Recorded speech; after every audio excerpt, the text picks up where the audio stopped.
I'm giving a workshop today in Jerusalem and I have to leave home pretty early, but I wanted to wake up a bit earlier to go over the material so I can get there sharp and give a good presentation.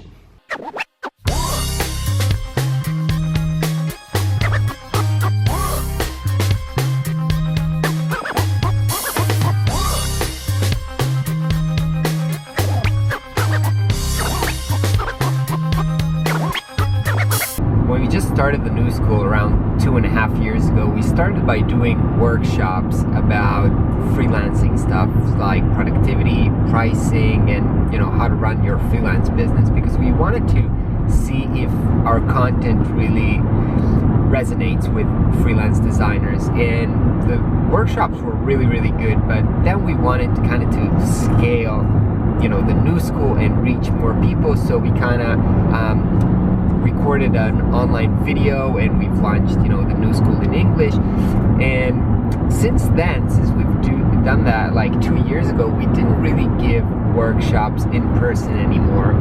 But today I'm heading right now to Jerusalem to give a talk to a group of Orthodox women designers who usually don't probably have the access to English online learning stuff. So we kind of felt like it's really important to bring our content to them. So I'm heading there right now, and it's going to be a 5-hour workshop.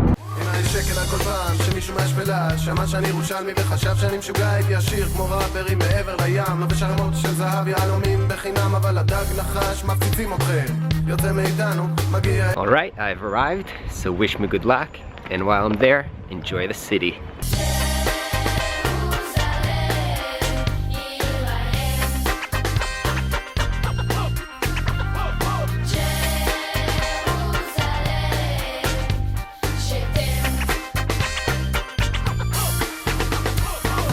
ירושלמית, שירה וציור, ריקוד פיסות לדי-ג'אים, סופרים סיפור. אומנות ירושלמית היא עוברת כל גבול, ויש מה זה יבול, יותר דומה למבול, למונסון.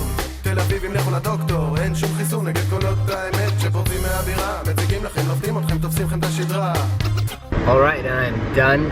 My voice is completely ruined from speaking 5 hours straight. I can't speak anymore. Heading back to Tel Aviv. I want to share with you kind of the highlights when you're managing your time, making the difference between what is urgent and what is important. And a lot of times we're getting confused because we get so much notifications and people are calling us, so we have the feeling that some things are important because they happen right now, such as we got a notification, an SMS message, whatever, and we're taking care of that even though it's not really important both to us and to our kind of long-term goals. So by understanding, and sometimes the really most important things to do, such as planning, spending time with the people that you love, having fun, those are really important things. Also, to keep us creative, motivated, and stuff like that. But they're not urgent. Nobody texts you a message, you have to go have fun right now, or you should be sleeping. But it's super important, even though it's not urgent, and we should kind of learn how to balance and do more of the important stuff rather than the urgent stuff. So that's kind of maybe the core message of the first talk around time management. Some people think that if you charge more money, that means you're more profitable, but that's not necessarily the case, because it really depends on how long it takes you to complete a project and what are your spendings. I mean, if I'm living in a super expensive country and my rent is super high, it doesn't matter if somebody from a different country can charge lower prices and be more profitable.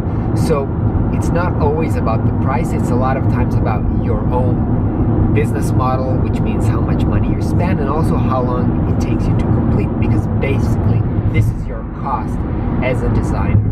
When you're trying to think about pricing a project, you should generally ask yourself 4 questions. And the first one is,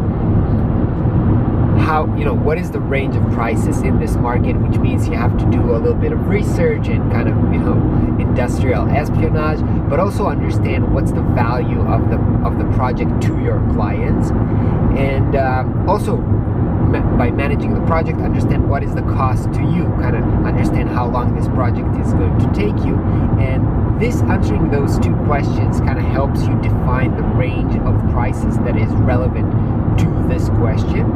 And then you ask yourself how interested I am in this project and what are the really long-term consequences of doing this project. I mean, is it going to really dramatically improve my chances of getting the next project? Is it a really great connection to a new market? Or some projects have a great impact on your life. They can really change things for you, but other projects are just like, okay, it's going to be another project in their portfolio, but nothing is really going to change. So by answering those two questions, what are the long-term consequences and how much I'm interested in this project, I kind of can put myself in the range and understand if it's not going to impact my life that much, or if I'm not that interested, I'm going to push the price higher. But if this project can really change my life, then maybe I'm willing to be on the lower side of the price range. So I'm back in the city, super tired. Workshops really take a lot of energy from you and my throat thaws, but it was really good fun and it was actually inspiring. It was a group of like 35 women, designer, entrepreneurs, studio owners, and I came to teach them, but I ended up being inspired myself. Anyway, I'm going back home to rest for a little bit. Tonight I'm going to a Queen concert, which I'm super excited about because as a teenager I was a Queen fan, a huge Queen fan. So I'm excited to see them, even though it's without Freddie. It's still gonna be an awesome show. Hope you guys have a great day. Catch you tomorrow.